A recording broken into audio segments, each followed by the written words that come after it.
Did you ever wonder what would happen if you would marry a melee weapon with a ranged weapon? Well, the Setto is half that answer.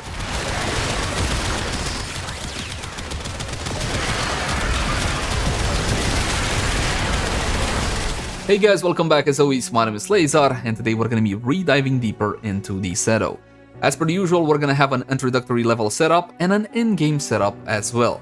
That said though, please bear in mind that my builds and guides usually take a more new player friendly tone, simply because I want anybody watching to understand how the weapon functions and how it should be built.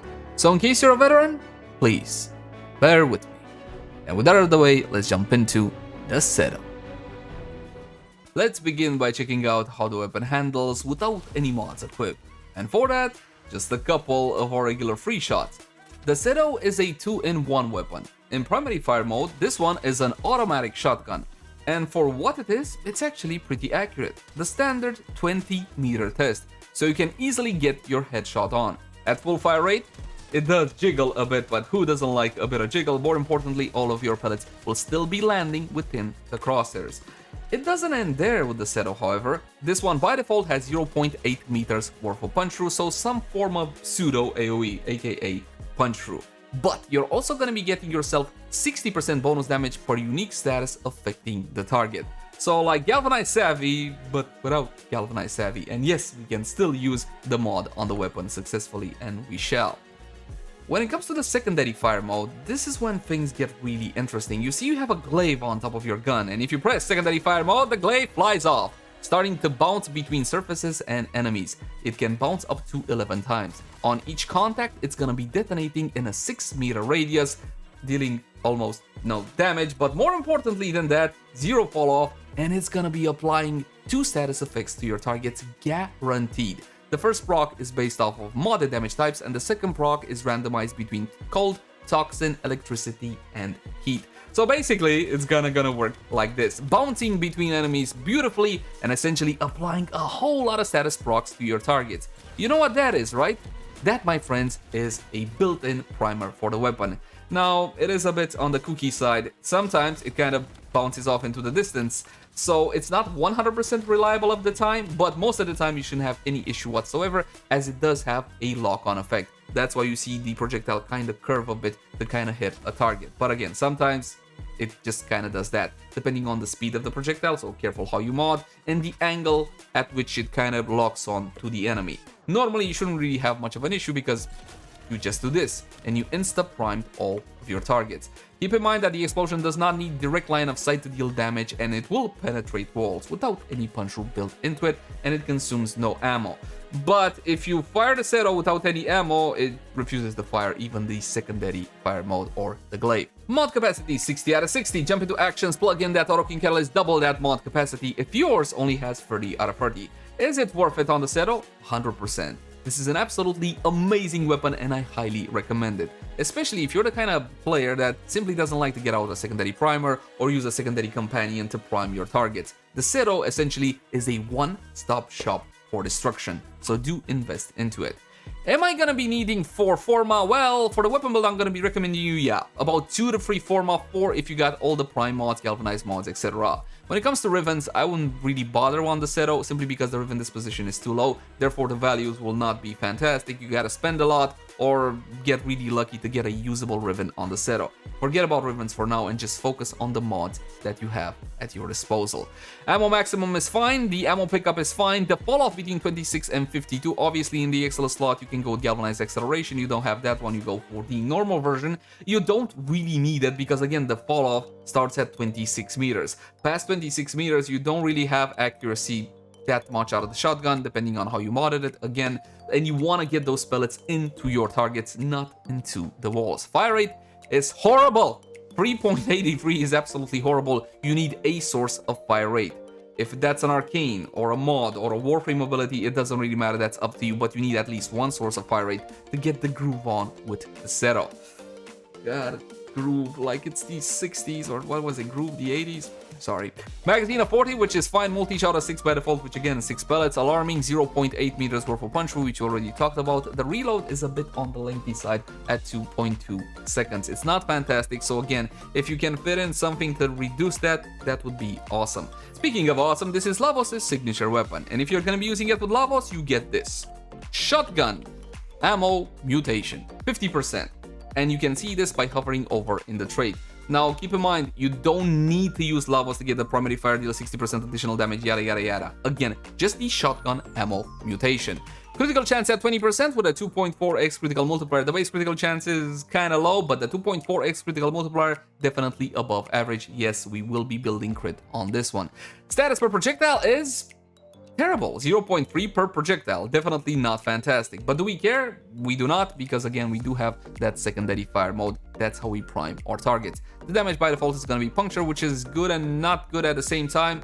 Puncture deals up to 50% additional damage to heavily armored targets. As for the proc, you are going to be getting yourself a bit more crit out of that one, so thumbs up. Keep in mind that the critical chance from puncture is a bonus additive after simply stacking on top of what you already have. Maxed out stacks 25% extra. So it kind of works like Arcane Avenger works, but again, on a per stack basis. As for the glaive, again, it's here to prime your targets, not to deal damage. Now let's have a look at a standard everyday setup.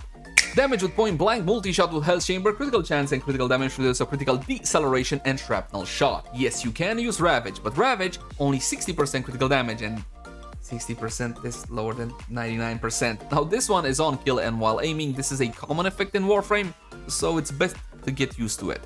Critical deceleration offers minus 20% fire rate. Terrible, horrible, but Shotgun Barrage offers you 90% fire rate, so it basically mitigates that and then some. Here's the thing, Blunderbuss sucks, and D refuses to give us prime Blunderbuss. It's only 90%, so we're going to be using critical deceleration as a base. Of course, you got Prime Ravage, use that one. Vital on the weapon is going to be formed from Toxic Barrage, the 60/60 Toxin mod that you can get by farming Corrupted Void in the Void or buying it for 5 flat from the trade chat, and Chilling Reload. Is this a Nightmare mod? I'm pretty sure this is a Nightmare mod.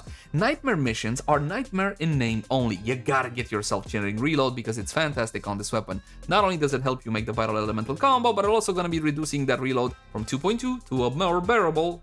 That was almost English, let me try one more.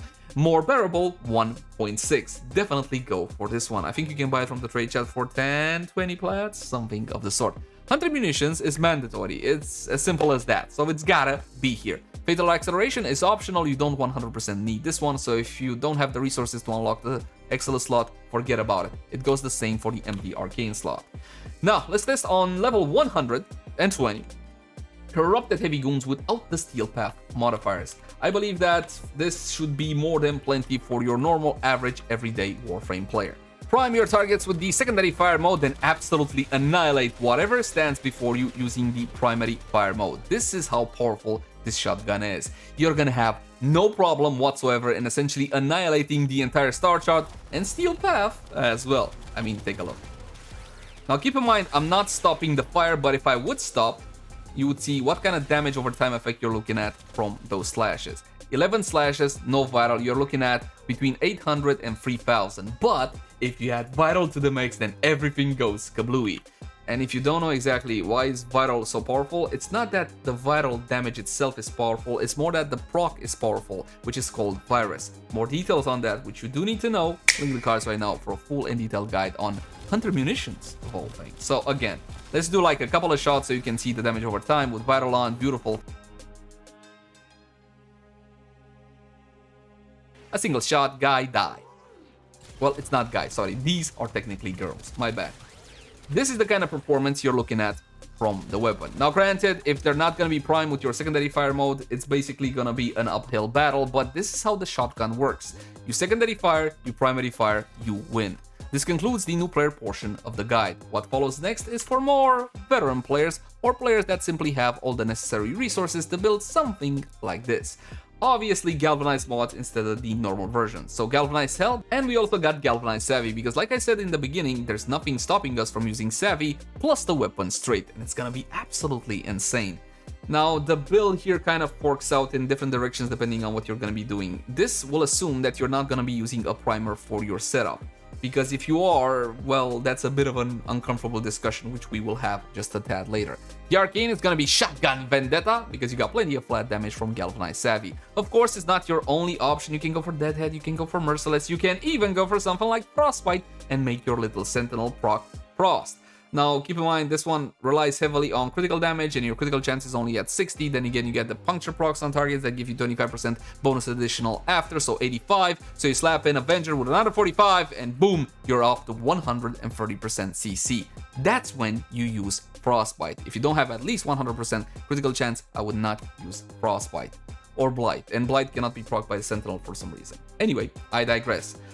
Faction modifiers. Ew, disgusting. Yes, I know, my friends, I know they're disgusting. If you don't like this one, you can simply swap it out for flat damage with Prime Point Blank. Flat damage you got plenty of, but if you don't like the faction modifier, you don't, and I bloody hate it. But the truth is, it's more powerful with a faction modifier. Prime your targets using secondary fire mode and simply go for a headshot. Or you can simply open up like so. The shotgun can do both. Now, if I slow down so you can see the actual damage, look at that. The contact damage alone on these guys is enough to drop them from 100% down to something like 10, even 5%. Technically, mathematically speaking, if you have enough statuses on the target, you can even get a contact damage one-shot, no procs required. As for the value of the procs, 300,000, 400,000, something of the sort. More than plenty to basically annihilate base level Steel Path and not only. Take a look at that. Beautiful. Now, do you notice what's wrong here? Come on. I have committed a cardinal sin with this build that you should never commit on the Setto. See what the problem is? Yes, I have no fire rate. Basically, there's not a whole lot of room on the build right now. So let's say, dude, I can't fit fire rate on my gun. What am I gonna do? Simply sacrifice one of your Warframe Arcanes for tempo. It's super cheap, it's super easy to get, so on critical hit, 15% chance for 90% fire rate. The shotguns for 12 seconds. No, the primary fire one, the acceleration will simply not work. So if you add just a bit of fire rate, and yes, you can also use Wisp or whatever else Warframe buffs you want, it just simply feels a whole lot better playing with a gun like so. Now granted, you might run into ammo issues, in which case you can use in the extra slot shotgun ammo mutation, or you can use it with Lavos. But let's forget about the corrupted heavy goons for a second, because you know what? I don't think you're gonna be shooting those. I think you're gonna be doing the brand new content and shooting the Murmur, especially since we got Deep Archimedia on the way. In that case, you're looking at something along these lines. We got corrosive and radiation on the weapon, because that's what you need to build versus the Murmur. If you need a guide on the Murmur, link the cards right now.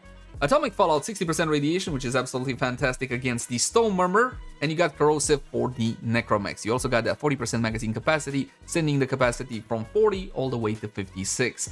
Now, I know what you're gonna say, dude, your reload's back to suffering at 2.2. Keep in mind that Shotgun Vendetta does have that 75% reload that you don't see in the stat screen because it needs to be activated. So, let's shoot some Murmur. Look at the damage, even on the Hollowed Vein. Keep in mind that the Hollowed Vein can be extremely tanky when they have their damage mitigation on, and when they cast that AoE, they are also immune to status effects, so flat damage is what you have. Another thing that you will notice is that on certain targets, let me see if I can show you one. On certain targets, you will see some orange crits, like that one. I don't have Arcane Avenger on or anything of the sort, but when it comes to the Murmur, if you hit them in certain weak spots, you're gonna be getting yourself bonus critical chance 100%.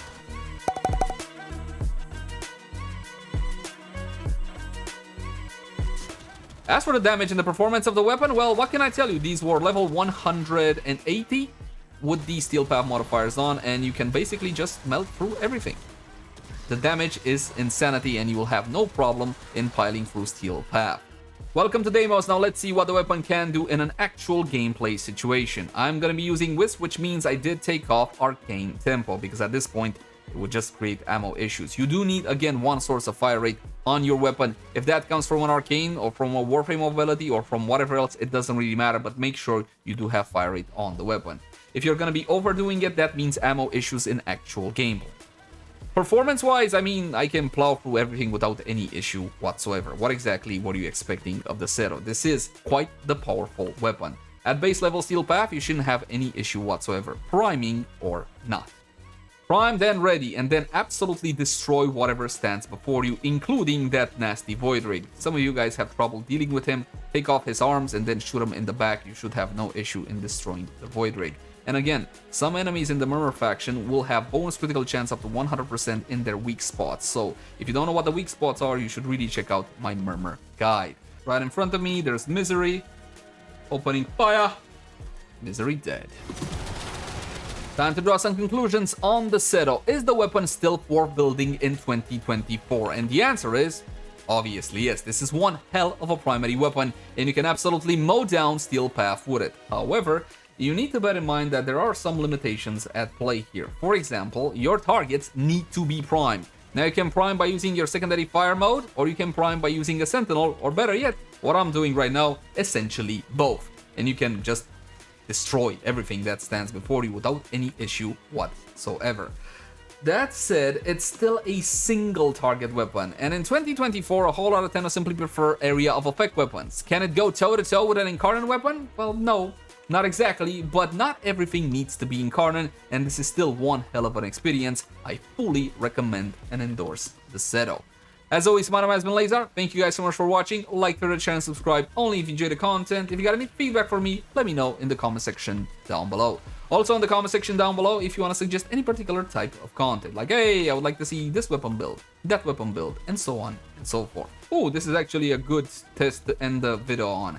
This is a Necromech, and I know a lot of you guys still have trouble with him. Shoot off the arms and shoot in the back for that weak point, and you can just melt them down without any issue whatsoever.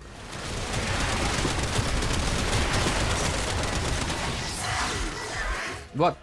We're done. Bye. Support remaining.